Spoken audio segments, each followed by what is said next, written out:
Très bien. On va parler maintenant des synapses et de la plaque motrice. Les synapses qui sont représentées par un point de communication entre deux cellules excitables. Une synapse est un point de communication entre deux cellules excitables. Une communication entre deux cellules excitables. La cellule présynaptique est obligatoirement un neurone. La cellule présynaptique est obligatoirement un neurone. Alors que la cellule postsynaptique peut être un neurone, une cellule glandulaire, une cellule musculaire. C'est une cellule effectrice. C'est une cellule effectrice qui peut être de type neurologique comme elle peut être d'autres types. D'accord? Donc je peux classifier selon le type de cellule présynaptique et le type de la cellule postsynaptique, je peux classifier mes synapses. Je peux parler d'une synapse neuronale, je peux parler d'une synapse neuroendocrine, je peux parler d'une synapse neuromusculaire. D'accord? Donc quand il y a une synapse entre une cellule nerveuse et une cellule musculaire striée squelettique, on va parler d'une synapse ou d'une plaque motrice. Une synapse musculaire ou neuromusculaire, ou là on l'appelle plaque motrice. Plaque motrice. La plaque motrice est la communication. La plaque motrice est la communication entre une fibre nerveuse et une fibre musculaire. La plaque motrice est une communication entre une fibre nerveuse et une fibre musculaire. L'unité motrice est l'ensemble, l'unité motrice, on vient de commencer. L'unité motrice est la communication ou l'ensemble d'une fibre nerveuse avec toutes les fibres musculaires qu'elle innerve. Une même fibre nerveuse peut innerver plusieurs fibres musculaires. Une même fibre nerveuse peut innerver plusieurs fibres musculaires. Une même fibre nerveuse peut innerver plusieurs cellules musculaires. Et je dirais que la plaque motrice, c'est une cellule nerveuse plus une cellule musculaire, alors que l'unité motrice, c'est l'ensemble une seule fibre musculaire avec toutes les fibres, une seule fibre nerveuse avec toutes les fibres musculaires qu'elle innerve. Est-ce qu'on est d'accord? Donc il y a une plaque motrice qui est fibre nerveuse plus fibre musculaire, et on a une unité motrice qui est une fibre nerveuse plus plusieurs fibres musculaires. Très bien, très bien. On va voir ces synapses.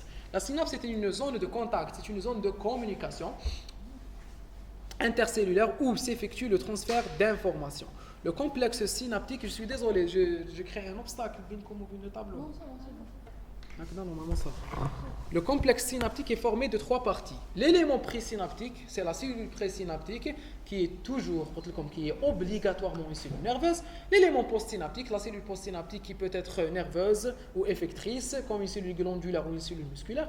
Et bien sûr, l'espace ou la fente synaptique. La fente synaptique qui n'est pas toujours présente. La fente synaptique qui n'est pas présente dans tous les types de synapses. La fente synaptique qui n'est pas présente dans tous les types de synapses. On va voir qu'il y a, selon la structure de la synapse, deux types de synapses. Très bien, très bien, très bien. Donc j'ai deux types de synapses, une synapse chimique et une synapse électrique. Une synapse chimique et une synapse électrique. S'il vous plaît, s'il vous plaît, s'il vous plaît. Quand je commence, ceux qui ont un problème avec l'orthopédie, ceux qui ont un problème avec les classifications.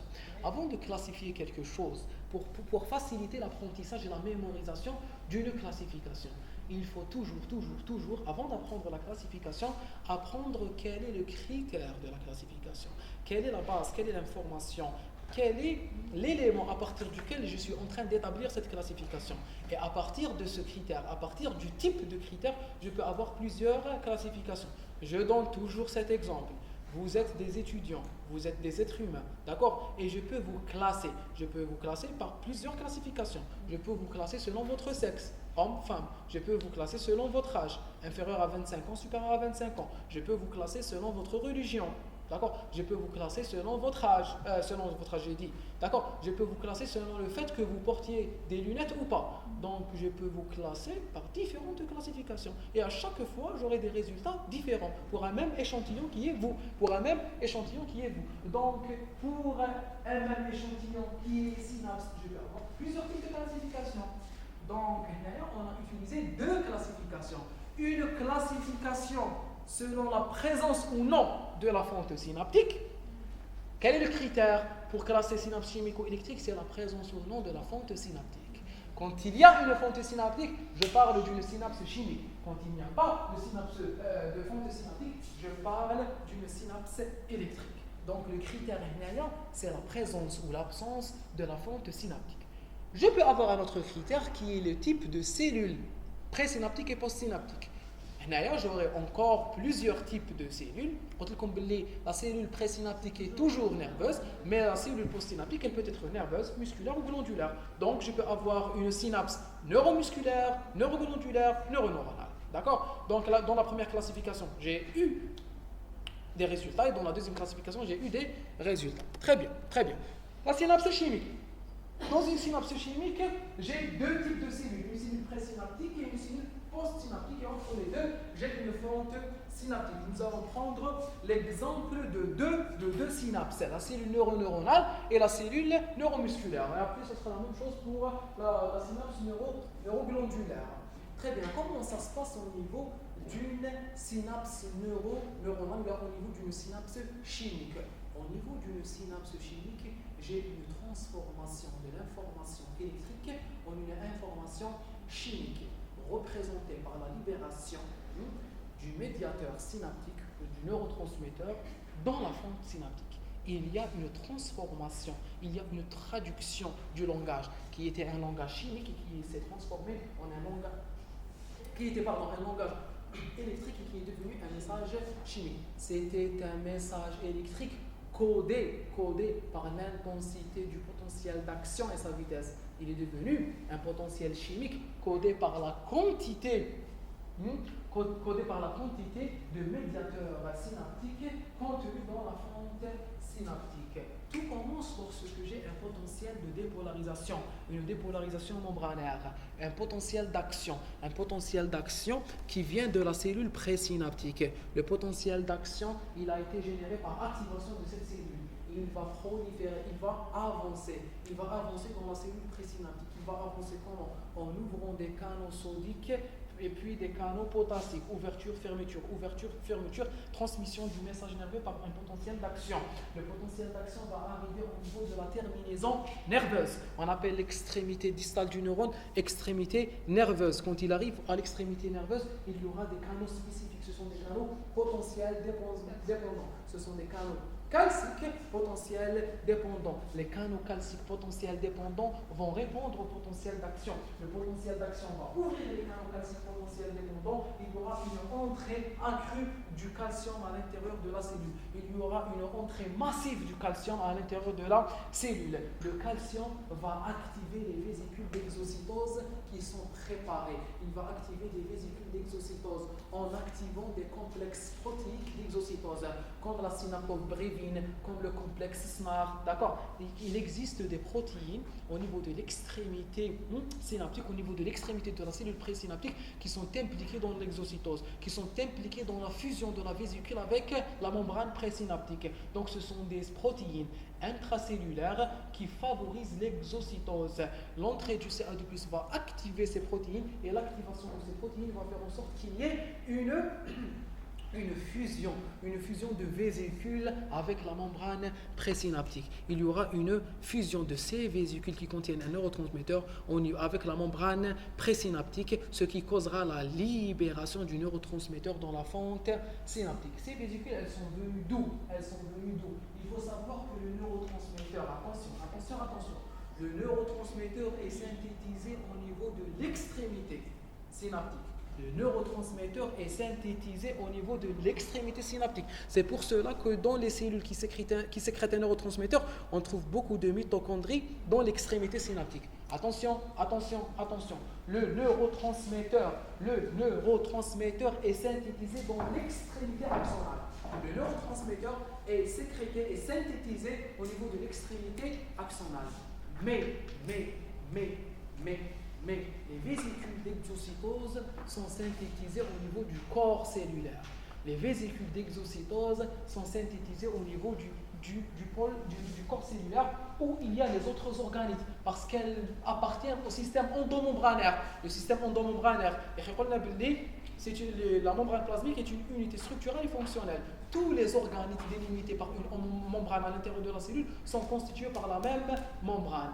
la même membrane qui recouvre la cellule dans son plasma et la membrane qui recouvre la mitochondrie et la membrane qui recouvre l'appareil de Golgi et la membrane qui recouvre le réticulum endoplasmique granulaire et la membrane qui recouvre les vésicules d'exocytose. Donc les vésicules d'exocytose, elles vont être créées en bourgeonnant le réticulum endoplasmique granuleux, en bourgeonnant l'appareil de Golgi, en bourgeonnant des organites intracellulaires. Donc elles vont prendre naissance au niveau du corps cellulaire, puis elles vont voyager grâce aux microtubules vers l'extrémité axonale, d'accord? Et on appelle ce transport un transport positif, d'accord? Un transport positif vers l'extrémité plus, d'accord? Il y aura des microtubules, et sur les microtubules, qu'est-ce qui va se fixer, ce sera les vésicules. Oui, les vésicules, à travers quelles protéines? Les protéines, les kinésines. Les kinésines vont lier la vésicule au microtubule pour que le microtubule puisse faire avancer la vésicule vers l'extrémité axonale. Très bien. Donc j'ai une vésicule d'exocytose qui est vide, une vésicule qui est synthétisée au niveau du corps cellulaire et qui est vide. Elle va voyager à travers l'axone, elle va arriver à l'extrémité de la cellule présynaptique où elle sera remplie par le neurotransmetteur. Il y aura un stockage de ces vésicules. Ces vésicules vont être divisées en deux poules, en deux parties. Un pool de stockage proprement dit et un pool d'exocytose. C'est comme une armée. Au cours d'un combat, au cours d'une bataille, je divise toujours mon armée. D'accord? Il y a une armée de réserve et l'armée qui va faire la bataille. Vous êtes d'accord? Il y a une armée de réserve que je cache par derrière. Je commence à faire avancer les archers. Je vais chez Doka, ça n'existe plus les archers. D'accord, je commence par faire avancer les archers vont tirer sur l'ennemi, puis il y aura retour des archers et avancer des fantassins, d'accord, pour qu'ils puissent réaliser cette bataille et la gagner, bien sûr. Très bien. Donc, les vésicules d'exocytose sont divisées en deux parties, un pool de stockage et un pool d'exocytose. On est d'accord? Elles ont été synthétisées où, les vésicules? Au niveau du corps cellulaire. Mais le neurotransmetteur a été sécrété où? Au niveau de l'extrémité. Il y a une entrée de ce neurotransmetteur à l'intérieur des vésicules. Les vésicules vont recevoir les messages des protéines d'exocytose. Comme la synaptobrévine et comme le complexe SNAR.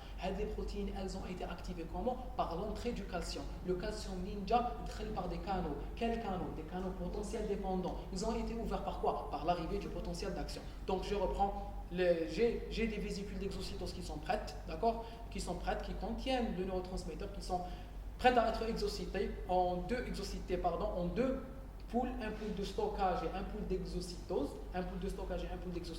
Le potentiel d'action arrive à l'extrémité nerveuse. Le potentiel d'action va ouvrir les canaux calciques potentiels dépendants. Ouverture des canaux calciques potentiels dépendants. Entrée du calcium. Le calcium active les protéines d'exocytose. Les protéines d'exocytose stimulent les vésicules. Les vésicules fusionnent. Les vésicules fusionnent avec la membrane présynaptique. La fusion des vésicules avec les membranes présynaptiques va libérer le neurotransmetteur au niveau de la fente synaptique. Donc il y aura une toute petite quantité de neurotransmetteurs qui est libérée au niveau de la fente synaptique, mais la fente synaptique a un volume très réduit. C'est un tout petit espace, c'est un espace très réduit.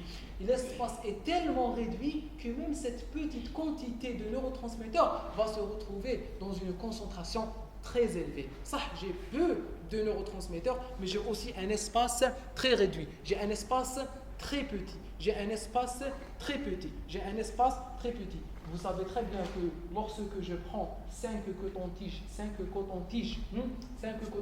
et que je les jette dans cet amphithéâtre, par contre, les 5 cotons-tiges, on les met dans une boîte d'allumettes, pourquoi? C'est la même quantité de cotons-tiges, mais les cotons-tiges dans un amphithéâtre et dans une boîte d'allumettes, ce n'est pas la même chose. La concentration dans la boîte d'allumettes, elle sera élevée, et la concentration dans l'amphithéâtre, elle sera faible. Très bien, et il y aura libération de ce neurotransmetteur. On va prendre l'exemple de l'acétylcholine. Libération de l'acétylcholine au niveau de la fente synaptique. L'acétylcholine va se fixer sur ses récepteurs. Les récepteurs de l'acétylcholine, ce sont des récepteurs canaux. Donc, c'est des canaux ligand dépendants. Vous vous souvenez ce matin, je vous avais parlé de canaux de fuite, de canaux potentiels dépendants et de canaux ligand dépendants. C'est quoi un canal ligand dépendant? C'est un canal qui s'ouvre ou se ferme suite à la fixation d'un ligand. Donc, il y aura deux molécules d'acétylcholine nées deux molécules d'acétylcholine qui se fixent sur un même récepteur pour que le récepteur s'ouvre. D'accord? Donc il va s'ouvrir et l'ouverture de ce canal va laisser entrer le sodium. Donc il y aura une entrée accrue de sodium du milieu extracellulaire vers le milieu intracellulaire et il y aura une dépolarisation. Il y aura une dépolarisation de la cellule post-synaptique. Cette dépolarisation va faire naître une dépolarisation membranaire. Ou la dépolarisation membranaire, elle va induire un effet selon les types de la cellule. Si c'est une cellule nerveuse, elle va donner un potentiel d'action. Si c'est une cellule musculaire, il y aura un couplage, excitation, contraction. Oui, il y aura stimulation du message nerveux à travers les tubultés. Les tubultés vont se dépolariser. En se dépolarisant, elles vont dépolariser. Elles vont activer le sarcoplasme, le réticulum sarcoplasmique à l'intérieur de la cellule musculaire. Le sarcoplasme à l'intérieur de la cellule musculaire renferme quoi? Il renferme du CA2+. Donc il va y avoir une ouverture des canaux du CA2+. Il y aura une sortie du CA2+. Le CA2+ va se fixer sur la troponine. D'accord? Et il y aura une interaction entre la troponine et la myosine pour qu'il y ait une contraction musculaire. Est-ce que c'est clair? Très bien. Donc j'ai pu transformer le message nerveux en une contraction musculaire où là on a un message nerveux post-synaptique. C'est ça le principe de la synapse. J'ai une cellule présynaptique, une cellule postsynaptique. L'activation, le plus important dans une synapse, c'est que l'activation de la cellule présynaptique va induire l'activation de la cellule postsynaptique. Pourquoi une synapse est importante? Parce qu'elle permet de transformer le message nerveux en un message effecteur. Parce qu'elle permet de transformer le message nerveux en un message effecteur. Que ce soit pour un geste volontaire, une action volontaire ou une action non volontaire.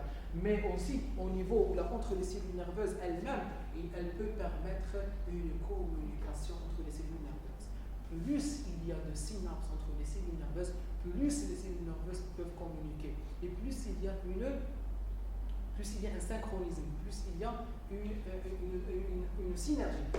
Une synergie entre les cellules nerveuses. Et quand les cellules nerveuses arrivent à travailler en synergie, on devient plus intelligent. D'accord? On peut réfléchir et réaliser beaucoup de tâches. C'est le principe de plasticité.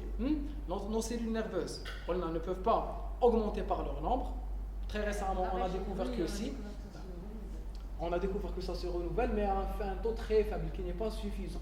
Quand on reçoit un coup sur la tête, quand on tue une cellule nerveuse ne peut pas renaître. Ne peut pas renaître parce que c'est une cellule très différenciée. Vous savez très bien que plus j'avance dans la vie cellulaire, le potentiel de prolifération diminue, le potentiel de différenciation augmente. Une cellule souche totipotente a un très faible potentiel de différenciation, mais elle a un très fort potentiel de multiplication. D'accord? La cellule souche totipotente, les blastomères qui arrivent du zygote, et le zygote commence à se diviser pour devenir morula, plus blastocystes. Les cellules primitives de l'embryon de l'être humain, elles ont un très fort potentiel de multiplication. À partir d'un zygote, à partir d'une seule cellule, je peux avoir plusieurs milliards de cellules, mais elles ont un très faible potentiel de différenciation. Quand elle avance, elle commence à donner des cellules souches multipotentes, puis pluripotentes, d'accord? Puis elle va commencer à donner des progéniteurs, puis des précurseurs. Et à chaque fois, je vais avancer dans une lignée cellulaire, jusqu'à arriver à une cellule qui ne peut pas revenir en arrière et qui a la capacité de donner des lignées cellulaires, comme la cellule souche multipotente qui va me donner des cellules sanguines. D'accord? Très bien, très bien.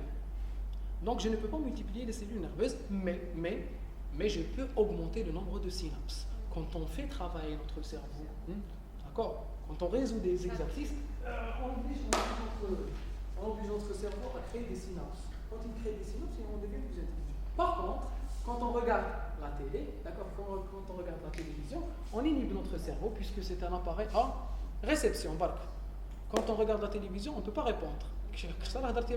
Présentateur, on ne peut pas, on reçoit. On avale l'information, donc on inhibe notre cerveau. Ou les synapses,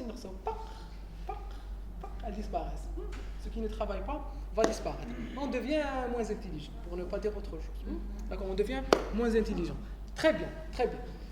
Donc, les synapses permettent de créer une communication entre les cellules nerveuses et les cellules musculaires, entre les cellules nerveuses et les cellules effectrices. D'accord? Très bien, très bien. On avance.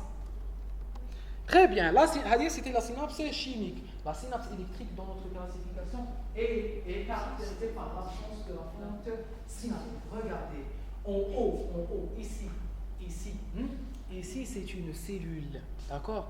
Et ici c'est une... je suis dans le cytoplasme d'une cellule.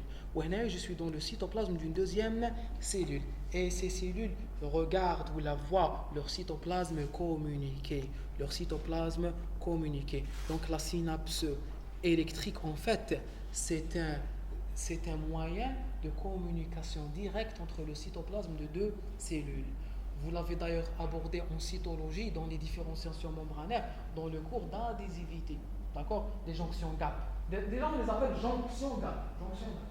C'est des moyens de jonction parce qu'ils permettent à une cellule d'être voisine d'une autre cellule. Les deux cellules sont voisines et en même temps, c'est un moyen de communication.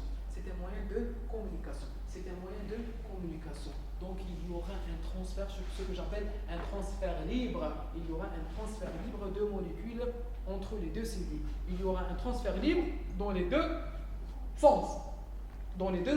De molécules, que ce soit des molécules de signalisation, que ce soit de l'AMP, d'accord, que ce soit des ions A+, K+, d'accord. Donc les cellules pourront communiquer.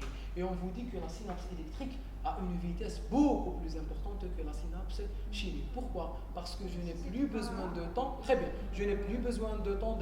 d'attendre l'internalisation du CA2+, l'activation des protéines, l'exocytose, puis la fixation de l'acétylcholine sur son récepteur, puis l'ouverture des... Vous voyez, tout ça, ça prend du temps. C'est des millisecondes, mais c'est quand même du temps. C'est quand même du temps que je suis en train de perdre. La synapse électrique, les cellules sont en communication et donc les différentes molécules peuvent passer librement. Et on vous dit cette fameuse phrase qu'on répète tout le temps et qu'on va voir dans l'électrophysiologie cardiaque, on vous dit que deux cellules qui communiquent par une jonction GAP créent un syncytium fonctionnel. Les deux cellules arrivent à créer un syncytium fonctionnel. Syncytium, c'est pas un syncytium anatomique, mais un syncytium organique, un syncytium fonctionnel. Ce n'est pas un vrai syncytium. C'est quoi le syncytium? Vous vous souvenez du syncytium trophoblaste en embryologie? Du trophoblaste, le trophoblaste va se différencier en zygotrophoblaste interne et syncytiotrophoblast externe. C'est le syncytiotrophoblast qui va manger qui va creuser la couche fonctionnelle de l'endomètre pour qu'il puisse créer les villosités, les villosités primaires, secondaires, l'établissement de la circulation fœto-maternelle. Ce n'est pas important. Pourquoi?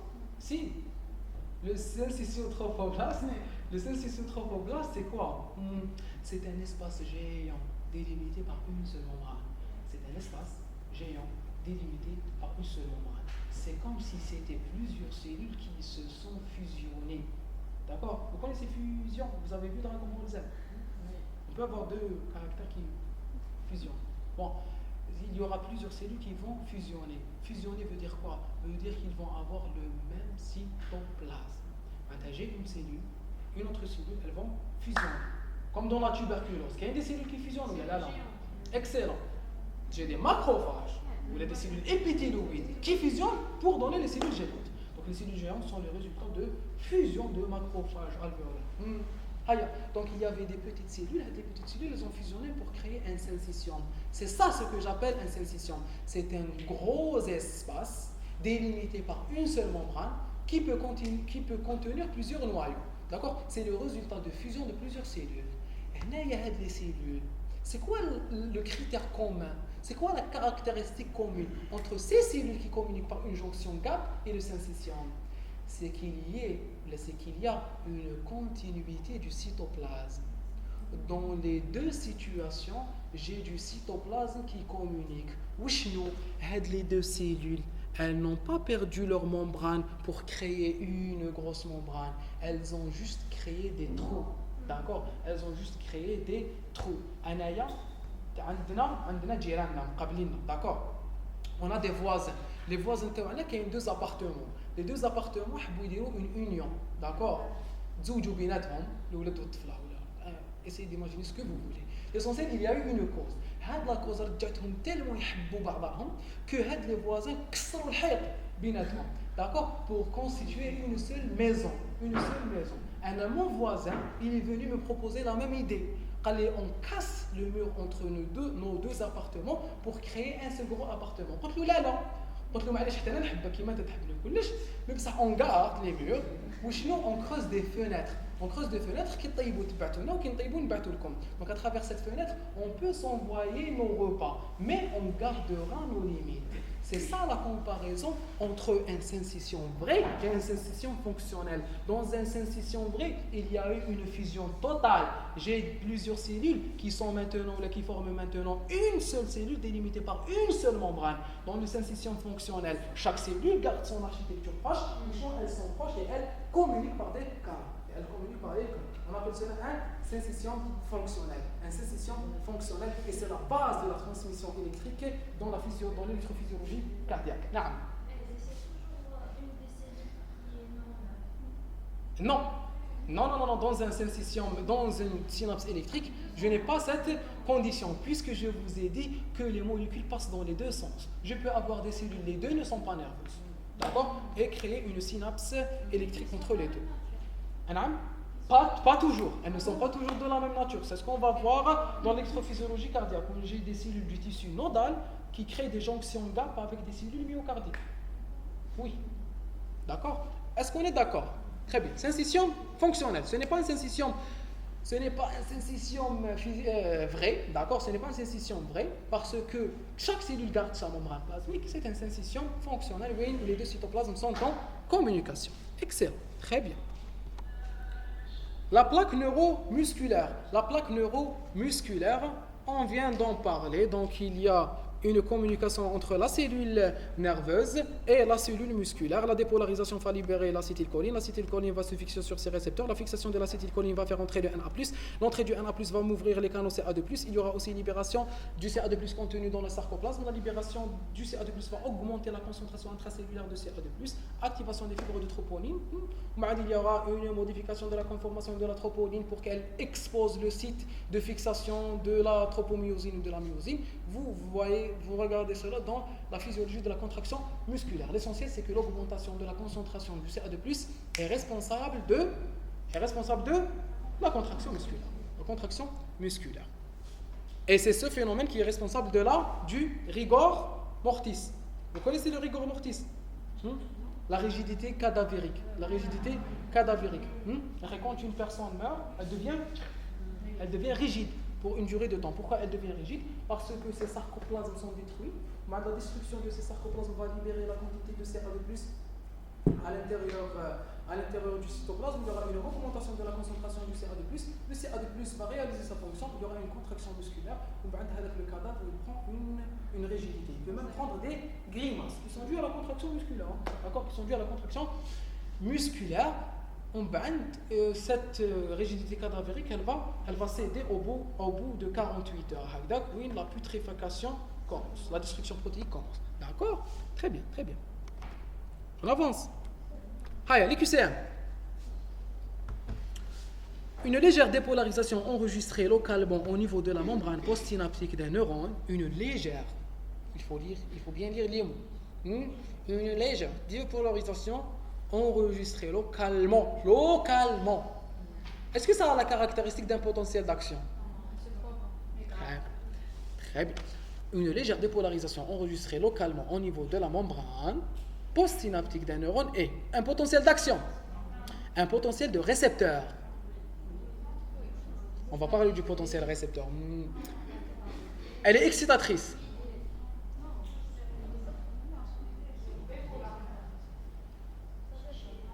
Inhibitrice. Un PPSE. وحده من الزوج. شكون قال وحده من الزوج؟ Dépolarisation.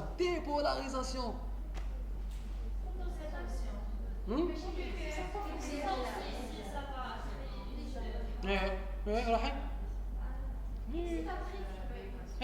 بصح قلتي شكون قال لي دوم؟ انت قلتي لي دوم، ماشي انايا. بصح شكون؟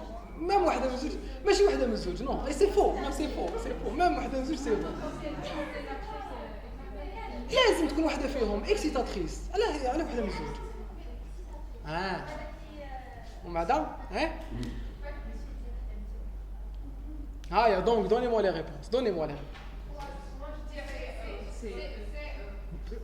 C'est برك. potentiel postsynaptique excitateur.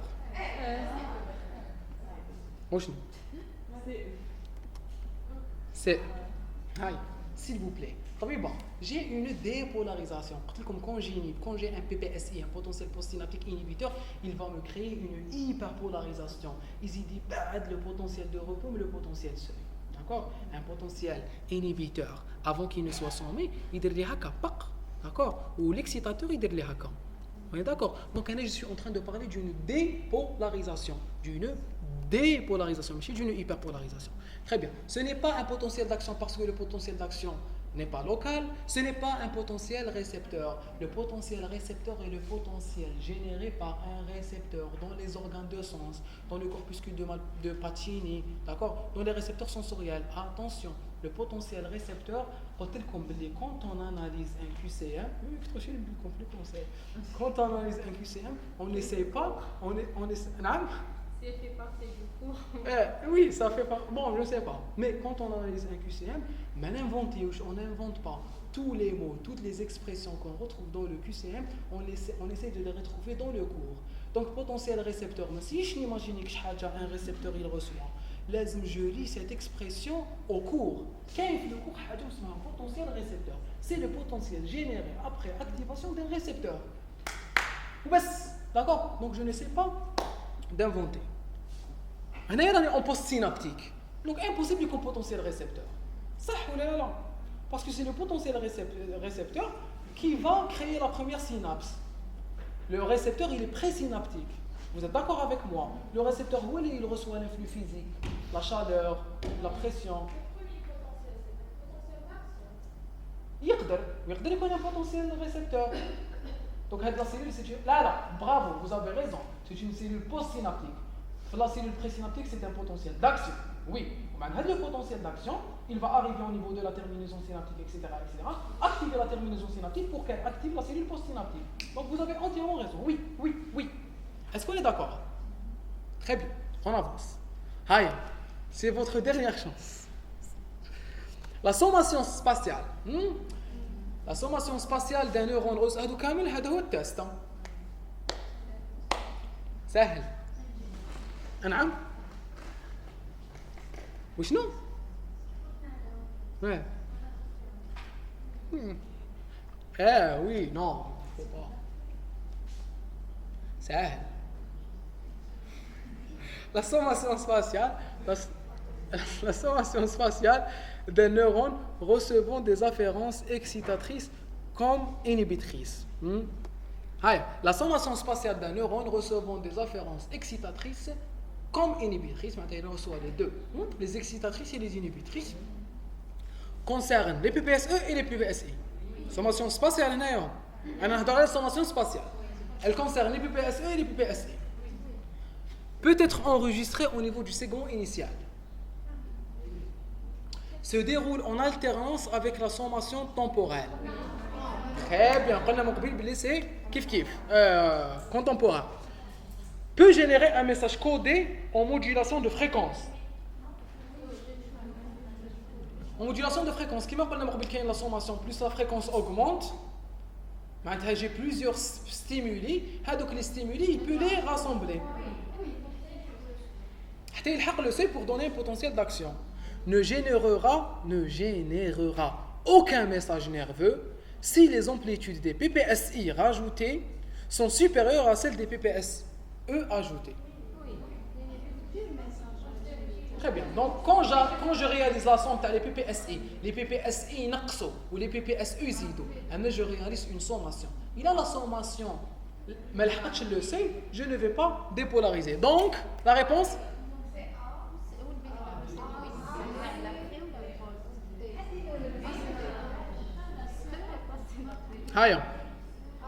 post-synaptique, segment initial, concerne le PPSE et la PPSI, oui. Être enregistré au niveau du segment initial. Le segment initial, c'est la partie initiale d'un neurone au cours de laquelle ou qui précède le lieu de génération du potentiel d'action. Donc, le cas après la pièce initiale, c'est faux. Parce qu'après la pièce initiale, après le segment initial, je vais commencer à avoir des potentiels d'action. Mort le segment initial. après le segment initial. Soit j'ai un potentiel d'action, soit je n'ai rien.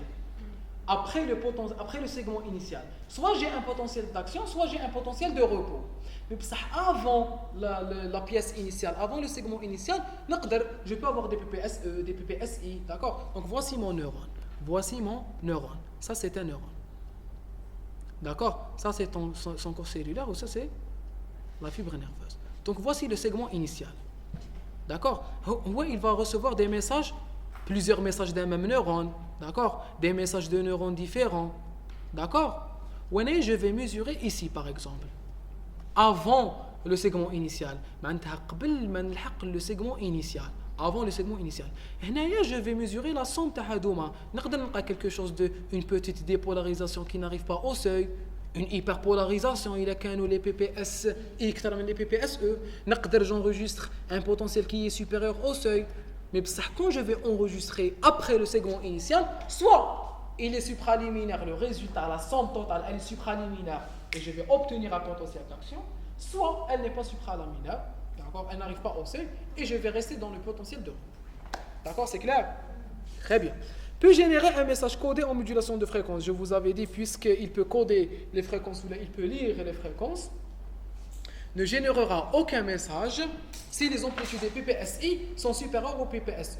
Est-ce que c'est la seule condition dans laquelle, s'il vous plaît, vous vous concentrez là. Est-ce que, la condition qu'il est en train de citer, est-ce que c'est la seule condition où je n'aurai jamais de potentiel d'action? Non, c'est le PPSE inférieur au seuil. Excellent. Si les PPSI sont supérieurs au PPSE, c'est clair que je ne vais pas avoir de potentiel d'action. Mais si j'ai des PPSE et des PPSI qui, lorsque je les assemble, lorsque je réalise la somme est positive. Elle est en faveur du PPSE, mais elle n'arrive pas au seuil. Quand elle n'arrive pas au seuil, aussi, je ne vais pas avoir de potentiel d'action. Très bien. Le récepteur postsynaptique, test. D'accord? Le récepteur postsynaptique de la plaque motrice est directement inhibé par la nicotine. Non. Genre unique. La prostigmine.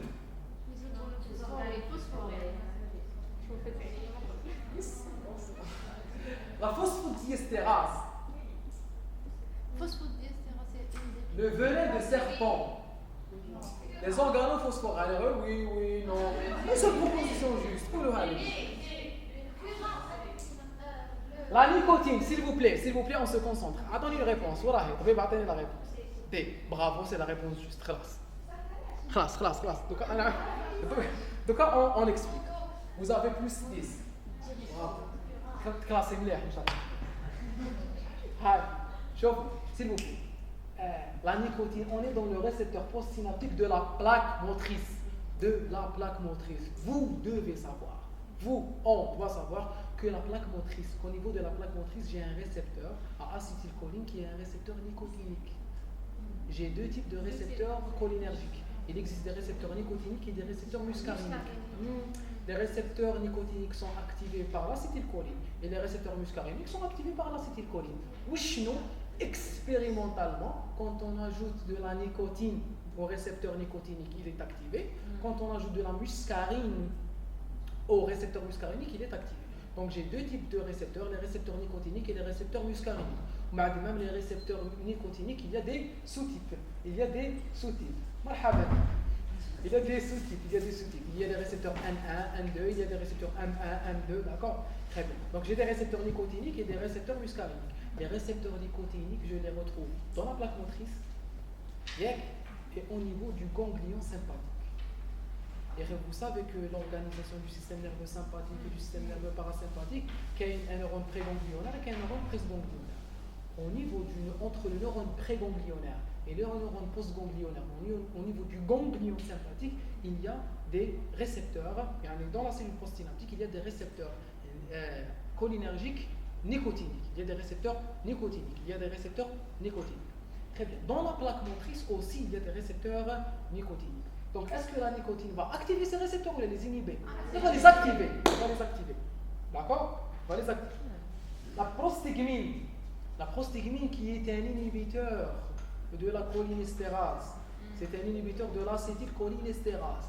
L'enzyme acétylcholinestérase, c'est quoi sa fonction? C'est la dégradation de l'acétylcholine. Donc, la prostigmine, je vais inhiber l'acétylcholinestérase, donc empêcher l'acétylcholinestérase de dégrader l'acétylcholine. Donc, je vais augmenter la quantité d'acétylcholine dans la fonte synaptique. Donc, je vais activer la plaque motrice. La prostigmine, soit on la prostigmine selon le nom commercial, soit on la prostigmine, soit on la néostigmine. Vous êtes d'accord? Prostigmine ou bien néostigmine. Cette protéine, elle va inhiber une enzyme. Cette enzyme, اسمها l'acétylcholinestérase. l'enzyme acétylcholinestérase ممثلة بمقص في الكتاب تاعكم تاع علوم تاع تربية. شفيتو ولا ما شفيتوش؟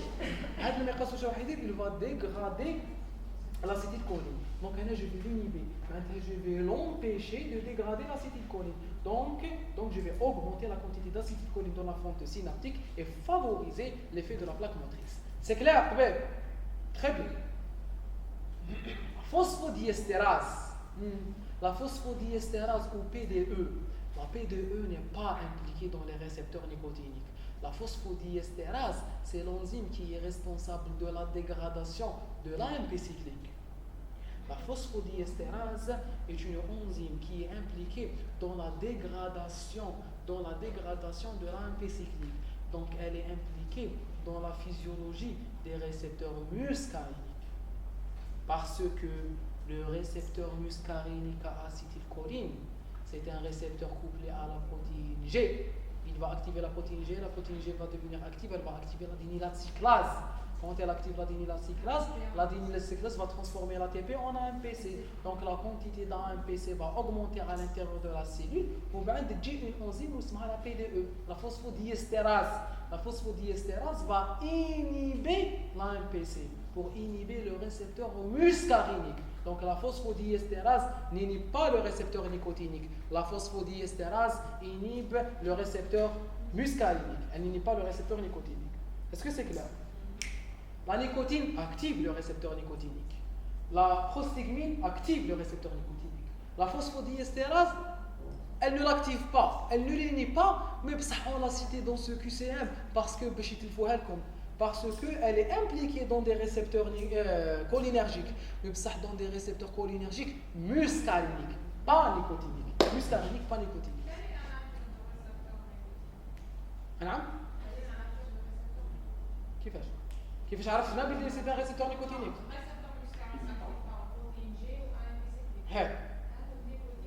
Le nicotine, il va induire un effet membranaire qui met à l'acétylcholine la plaque musculaire. C'est un récepteur canal. Il va souvent entrer un A+. C'est un canal ionique. D'accord? Très bien, très bien. Dans les viscères, on les retrouve, c'est l'effet parasympathique au niveau des viscères. D'accord? Très bien. C'est les récepteurs préganglionnaires, qui sont proches du viscère. Très bien. Il faut revoir la physiologie du système nerveux autonome. D'accord? C'est un cours très important. Ils font le programme à la neurophysiologie. Oui.